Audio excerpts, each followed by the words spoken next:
سلام، به اپیزود آخر پادکست پیانو توری خوش اومدید.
این قطعه‌ای که اول پادکست زدم و شنیدید، امیدوارم که اول از همه لذت برده باشید.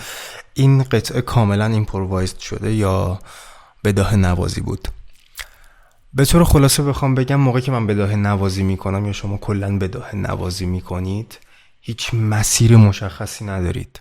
نقطه شروع شما اصلا مشخص نیستش و نقطه پایان شما هم همینطور اصلا مشخص نیستش و مسیری که قراره از نقطه شروع به پایان برسید دوباره اصلا مشخص نیست. تمام اتفاقاتی که حین نوازندگی یا حین ایمپرووایز کردن یا بداهه نوازی کردن میافتن همون لحظه اتفاق میافتن.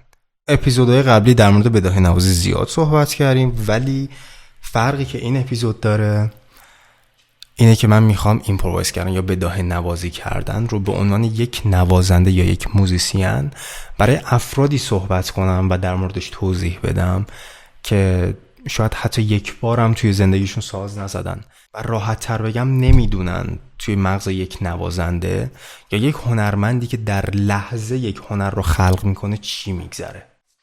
چیزی که مشخصه اینه که بداهه نوازی یعنی آزاد بودن و یا در کل آزادی. وقتی که این کلمه رو میشنوید، مخصوصا توی هنر، نوازندگی، نقاشی، طراحی، هر چیزی که به ذهنتون میاد، اولین چیزی که فکرشو میکنید اینه که خب چقدر خوب که آدم آزاده موقع خلق کردن یک هنر. ولی خب نه، یکی از اصلی ترین بدیهایی که داره ترسه. وقتی که شما نه شروع مشخصی داری نه پایان مشخصی داری، اولین اتفاقی که باهاش روبرو میشی ترسیدن، استرس و اضطرابه. آیا من قراره این شروع جمله رو خراب کنم؟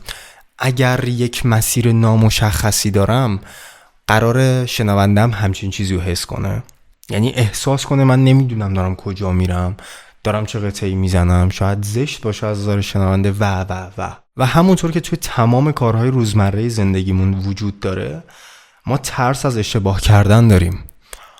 حالا شما تصور کن توی یک وضعیتی قرار داری که هیچ چیزی مشخص نیست. طبیعتاً این ترس و این اضطراب بیشتر و بیشتر هم میشه. ولی خب واقعیت اینه که این زاویه دید یک انسانی هستش که شاید تا حالا بداهه نوازی نکرده و یا اولین تصورش از بداهه نوازی و یا کلن آزادی در هنر و خلق هنره. از نظر من هیچ وقت اشتباه وجود نداره. یعنی واقعیت اینه که شما شروع میکنیم، حتی اگر اسمش رو اشتباه یا خراب کردن بذاریم، بدترین حالت ممکن اینه که شما یه مکس کوچیک دارید، دوباره به کار ادامه میدید، دوباره به نوازندگی ادامه میدید، ولی یاد میگیرید. تنها تفاوتی که من با الگوی خودم یا با یک انسانی که از نظر من از همه لحاظ عالیه دارم اینه که اون انسان بیشتر از من اشتباه کرده. اگر من موقع نوازندگی یا بداهه نوازی 10 بار تا حالا اشتباه کردم، اون انسان شاید 10,000 بار اشتباه کرده. برای همینه که به این لول و این مرحله رسیده. و خب طبیعتا اگر زاویه دید من این شکلی باشه که من 10,000 تا اشتباه فاصله دارم تا تبدیل شدن به الگوی خودم، با ذوق و شوق خیلی بیشتری به اشتباه کردن ادامه میدم. دقیقاً مثل مکالمه کردن دوتا انسانی که تا حالا هیچ وقت توی زندگیشون نوازندگی نکردن. زمانی که من و شما شروع میکنیم به مکالمه کردن با همدیگه، اگر حتی فکر کنیم جمله بعدی که قراره به زبون بیاریم شه، بازم احتمال داره که اون کلمه رو اشتباه بگیم یا تلفظ کنیم یا لکنت داشته باشیم در لحظه، یا حالا هرچی. باز هم با وجود تمام این احتمالات حرفمون رو شروع میکنیم و مکالممون رو شروع میکنیم و به یک نتیجه میرسیم در آخر سر مکالممون.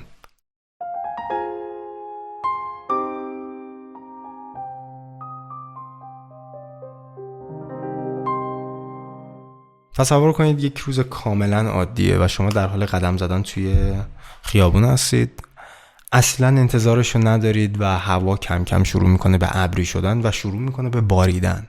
اون لحظه یه حس خیلی قشنگ و خاصی بهتون دست میده. به شخصه که من واقعا عاشق این حسم و بداهه نوازی هم دقیقا همین شکلیه. خودتون اصلا انتظارشو ندارید. خیلی اوقات پیش میاد که یه جمله خیلی قشنگی رو میزنید که همونقدر که یک شنونده‌ای که داره نوازندگی شما رو گوش میکنه انتظار شنیدن اون جمله رو نداشت، شما هم همونقدر انتظار شنیدن اون جمله رو نداشتید.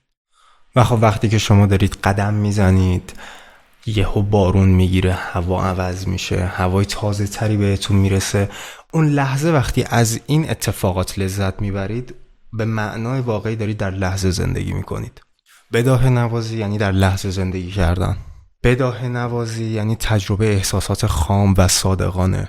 و زمانی که من در لحظه زندگی میکنم، تنها چیزی که بهش فکر میکنم زنده بودن و لذت بردنه. تحت هیچ شرایطی از اشتباه کردن نمیترسم. حتی اگه شده از یک نوت خیلی ساده شروع میکنم، هی تکرارش میکنم تا کم کم به ذهنم برسه که به چه روش‌های ممکنی میتونم رشدش بدم.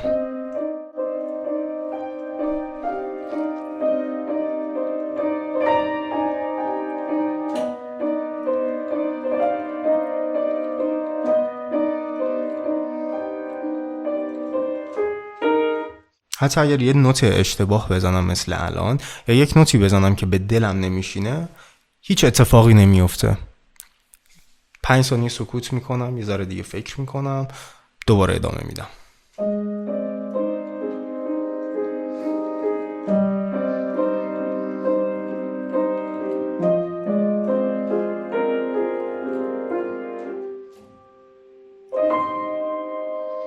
اجازه نمیدم اشتباه کردن من رو از لحظه دور کنه.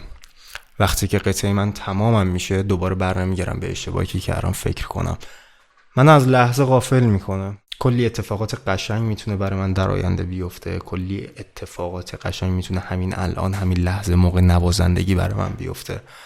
چرا باید توی گذشته خودم رو زندانی کنم و فقط به اون اشتباهی که کردم فکر کنم؟ و خب هم من که دارم الان در مورد این موضوع صحبت میکنم و همه شما که الان دارید به حرفای من گوش میکنید، هممون میدونیم که حرفای من فقط در مورد نوازندگی نیست طبیعتاً.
برای شنونده های نوازنده و هنرمند عزیزم که الان دارن این پادکست رو گوش میکنن، میخوام بهتون بگم که اگر بداهه نوازی نمی کنید واقعا دارید یه چیز خیلی بزرگ و زیبا و شیرین رو از دست میدید. حتما امتحان کنید، کاملا ارزشش رو داره. ولی برای باقی شنونده ها که شاید ساز نمیزنن یا شاید یک هنر دیگر رو دنبال میکنن یا به هر شکلی از هنر لذت میبرن، میخوام بهتون بگم که بیشتر در لحظه زندگی کنید. سعی کنید از تمامی اتفاقاتی که براتون میفته لذت ببرید. هیچ وقت اجازه ندید اشتباهاتی که قبلا افتاده شما رو از لحظه غافل کنه. و اگر نگران فردا یا آینده هستید، دوباره اولین اتفاقی که میفته اینه که شما رو از لحظه دور میکنه.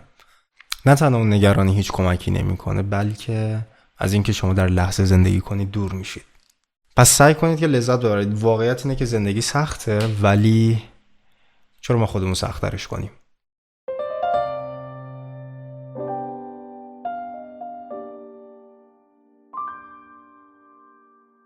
خیلی ممنونم از اینکه این اپیزود رو تا ته گوش کردید. واقعا قدردان تمام این حمایت هاتون هستم و خیلی خوشحالم که در کنار من هستید. خیلی دوستتون دارم.